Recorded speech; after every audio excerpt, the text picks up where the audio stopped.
forget to like, share, and subscribe. Ayan po, magpiprito tayo nitong napakalaking tilapia. Binili ko to doon sa market, malapit lang dito sa bahay. 5 minutes walking. So, ito yung gagawin kong sausawan, guys. So, ayan, kamatis, hilaw na mangga, at saka kalamansi, tapos yung chili. Tapos lagyan natin mamaya ng sibuyas at saka toyo. So ayan na yung sibuyas at saka toyo. Gagahit-gahitin ko na to habang nagpiprito ako. So ayan guys, lalagyan na natin ng oil at magpipirito na tayo. Ayan.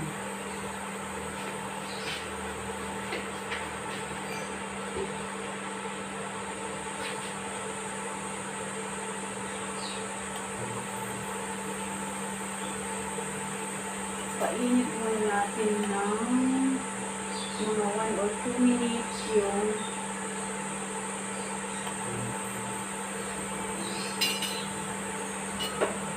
oil para hindi siya titilamsik.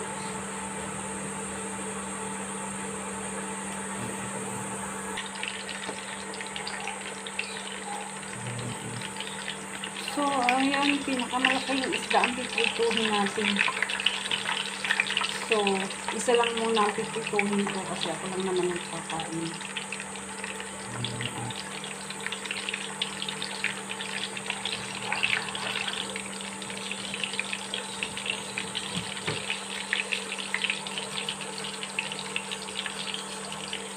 So, habang pinipirito natin yan, magagahit tayo ng aking sausawan.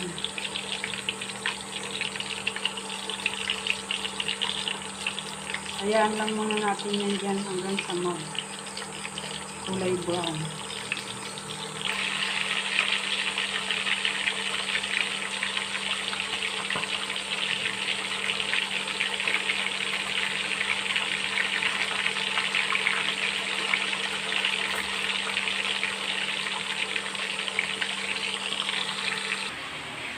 So, ito na guys, gagawin nating sausawan. Hiwa-hiwain natin at ilagay dito sa bowl. So, umpisa na natin na i-slice yung kamatis. Ayan. I-slice na natin yung kamatis. Habang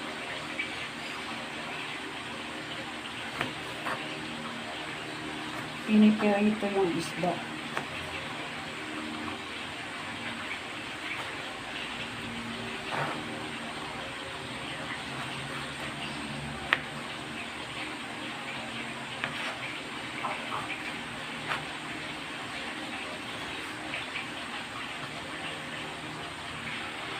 So, isunod natin yung mangga at hihiwain natin ng pinipis. Ayan.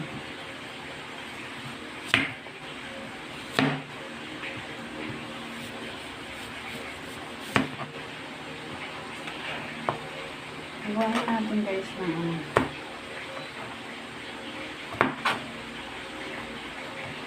Yung pwede na.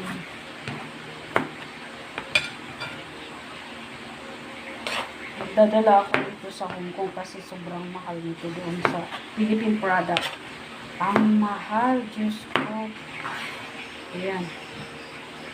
Halog natin dyan guys.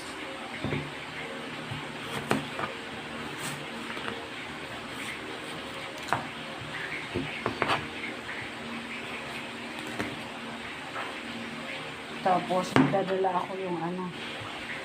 Yung isang klaseng mangga. Yung Indian Mingo.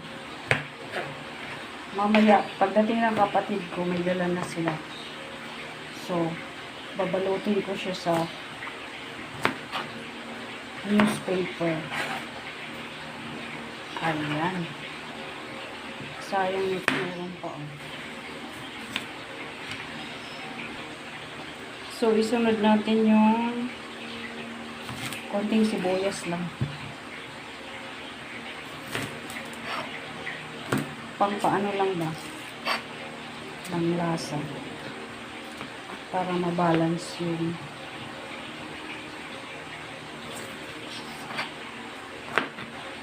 lasa ng sausawan natin.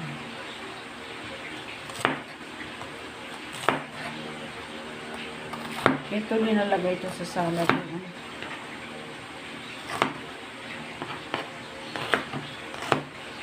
Ayan. Sarap! Tapos yung kalamansi. Kalamansi at saka toyo guys ang ilalagay natin. Tapos lagyan ng pamenta. At saka chili. Ayan.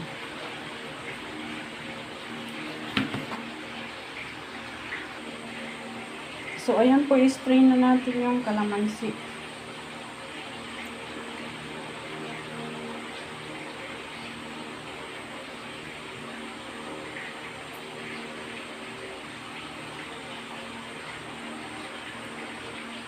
Yummy!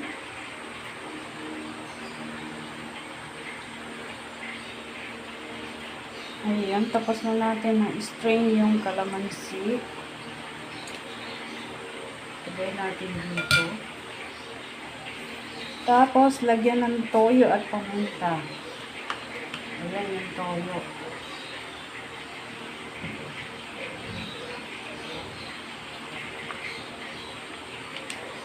Ayan.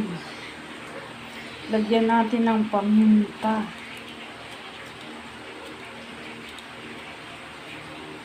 At saka yung chili. I-slice na natin yung chili. Ayan, yung chili. Alisin ko yung buto guys kasi ayaw ko yung maanghang masyado. Para naman ganahan tayo kumain. Lagyan ng konting sili.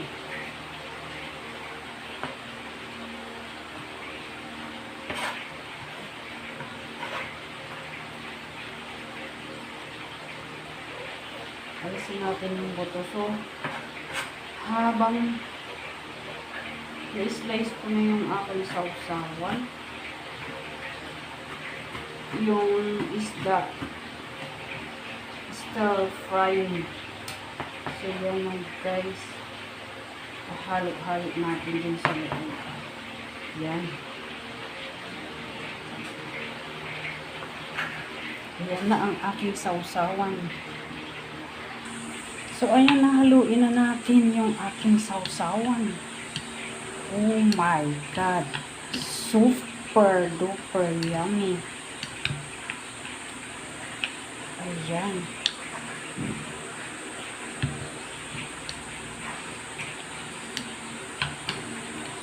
Tapos, ilagay natin guys sa ref muna para lumamig at masarap lalo. So, ayan na po yung aking sausawan na ginawa. Tapos, yung frinay ko na tilapia. Tapos, ito yung kanin ko. Mukhang konti yung kanin ko.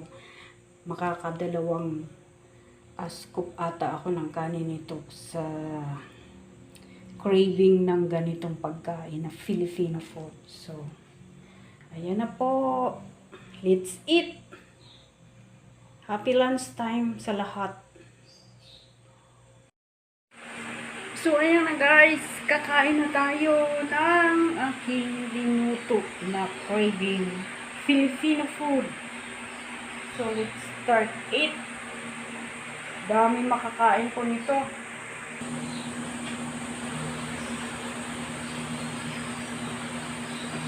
Maglaway kayo dyan guys sa aking pagkain Filipino food. This is it. So, yung sausawan natin. Sarap. Ayan. Lagay natin dyan. Tapos yung mangga.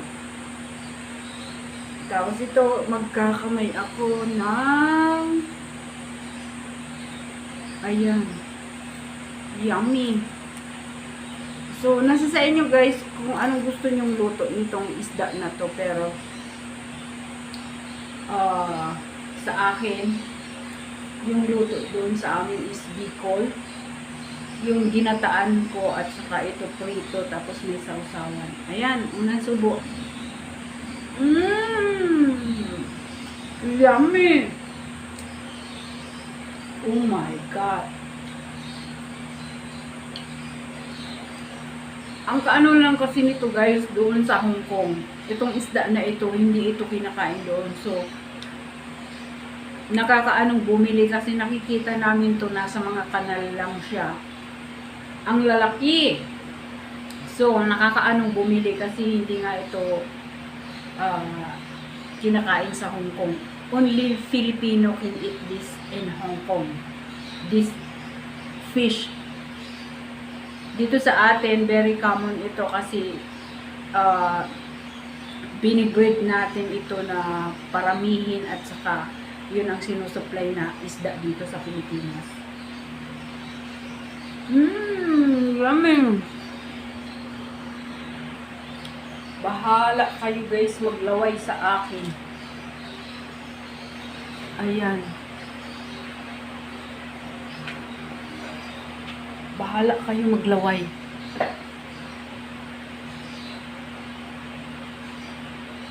2 days na lang guys, pupunta na ako ng pabalik na sa reality ng aking gawain sa abroad.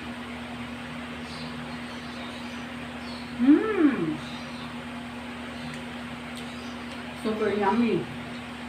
May sili.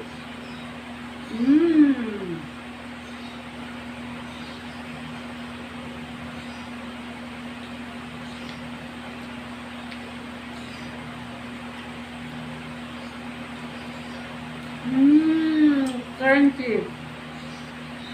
Nakakadalawang rice ata ako nito. Nandito lang sa tabi ko yung rice.